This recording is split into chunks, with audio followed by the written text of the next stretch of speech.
Our identity management system is the bedrock on which Kenya's financial, revenue collection, telco, social security, universal health, and other voter registration systems are built.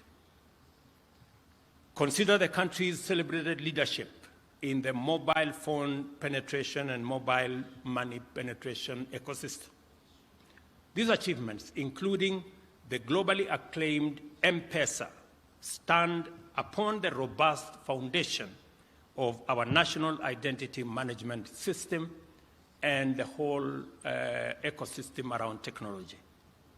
We have embarked on a national program to digitize government records and information and automate public service provision to enable Kenyans access government services from the comfort of their homes using their devices.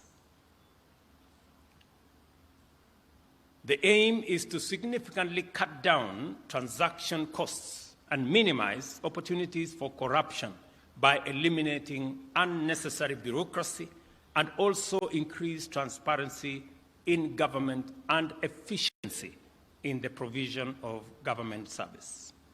Over the past year, we have increased the number of services available. On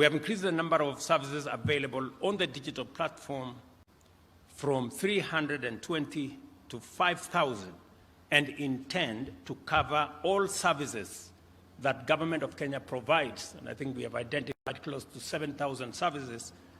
All of them should be available on a digital platform by the end of this year, so that citizens,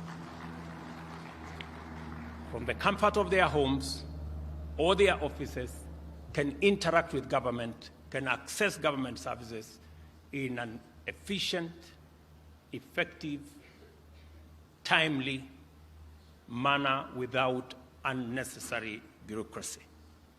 Because of this ambition, Kenya is among the earliest of its continent's peers to establish a policy framework for data protection, which includes comprehensive legislation and regulations to safeguard privacy and personal data.